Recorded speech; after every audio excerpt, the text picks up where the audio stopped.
AKG ഭവന്റെ മുന്നിൽ police വിന്യാസം. ITBP ഉദ്യോഗസ്ഥരെയാണ് വിന്യസിച്ചത്. ലാത്തിയും ഹെൽമറ്റും ധരിച്ച ഉദ്യോഗസ്ഥരാണ് എത്തിയത്.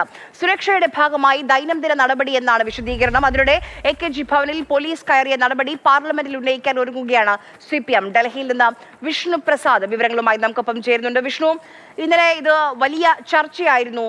AKG ഭവനിലേക്ക് ഐഷി ഘോഷിനെ തേടിയെത്തിയ നെയിം പ്ലേറ്റ് ഇല്ലാത്ത, യൂണിഫോം ഇല്ലാത്ത ഡൽഹി പോലീസിന്റെ ആ നടപടി ഇന്നലെ CPM അത് ചോദ്യം ചെയ്തു. ഇന്ന് പാർലമെന്റിൽ ഉന്നയിക്കാൻ ആലോചിക്കുന്നുണ്ട്. ഈ AKG ഭവന് മുന്നിലെ ഈ ITBP വിന്യാസം അതൊരു സാധാരണ നടപടിയാണോ? ഇതിന് മുൻപുണ്ടായിട്ടുണ്ടോ?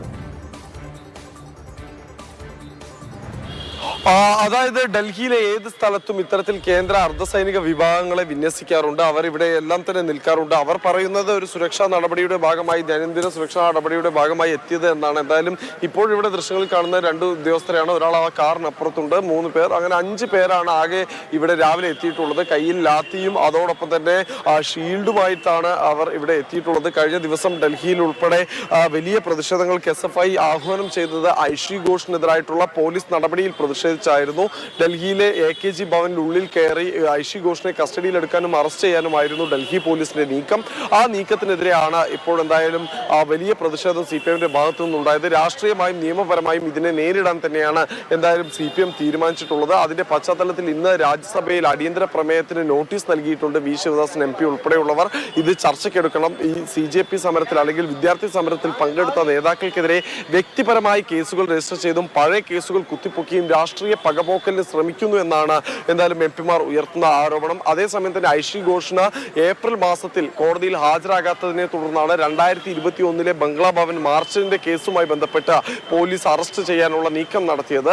ആ ഏപ്രിൽ മാസത്തിൽ ഹാജരാകാത്തതിനെ തുടർന്ന് അതൊരു വാറന്റായി മാറുകയായിരുന്നു. ആ വാറന്റ് റദ്ദ് ചെയ്യുന്നതിനുള്ള അപേക്ഷയും ഇന്ന് അഭിഭാഷകർ എന്തായാലും കോടതിയിൽ നൽകുന്നുണ്ട്.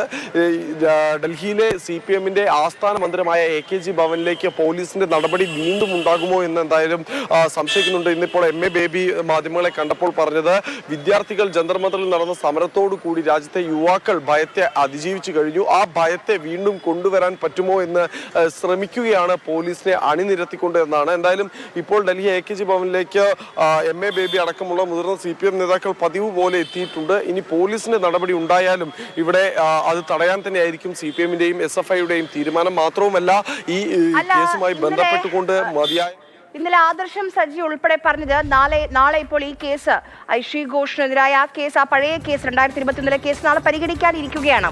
അപ്പോൾ അതിനു മുൻപ് ഇങ്ങനെ തിടുക്കപ്പെട്ട നടപടികളുടെ ആവശ്യമുണ്ടോ ശരിക്കും? അതായത് വാറന്റ് ഇഷ്യൂ ചെയ്ത് കഴിഞ്ഞാൽ പോലീസിന് വേണമെങ്കിൽ അറസ്റ്റ് ചെയ്യാം, ചെയ്യാതിരിക്കാം. പക്ഷേ ഐഷി ഘോഷ് അത്തരത്തിലൊരു പിടികിട്ടാപ്പുള്ളിയല്ല. കാരണം കഴിഞ്ഞ കുറേ ദിവസങ്ങളായി ജന്തർ മന്ദറിൽ സമരത്തിൽ ഐഷി ഘോഷ് ഉണ്ടായിരുന്നു. പൊതുവായി നടത്തിയ വാർത്താ സമ്മേളനങ്ങളിൽ പങ്കെടുത്തിരുന്നു. അങ്ങനെ ഒളിവിൽ പോയൊരു വ്യക്തിയോ, രാജ്യം വിടാൻ സാധ്യതയുള്ള വ്യക്തിയോ, അല്ലെങ്കിൽ അന്ന് നടന്ന കുറ്റകൃത്യത്തിന്റെ മറ്റു അനുബന്ധ കുറ്റകൃത്യങ്ങളിലേക്ക് കടക്കാൻ സാധ്യതയുള്ള വ്യക്തിയോ അല്ല. നിലവിലെ സ്വഭാവം അനുസരിച്ച്, കുറ്റകൃത്യത്തിന്റെ സ്വഭാവം അനുസരിച്ച് അതൊരു മാർച്ചായിരുന്നു, വിദ്യാർത്ഥി മാർച്ചായിരുന്നു. ബംഗ്ലാ ഭവനിലേക്ക് SFI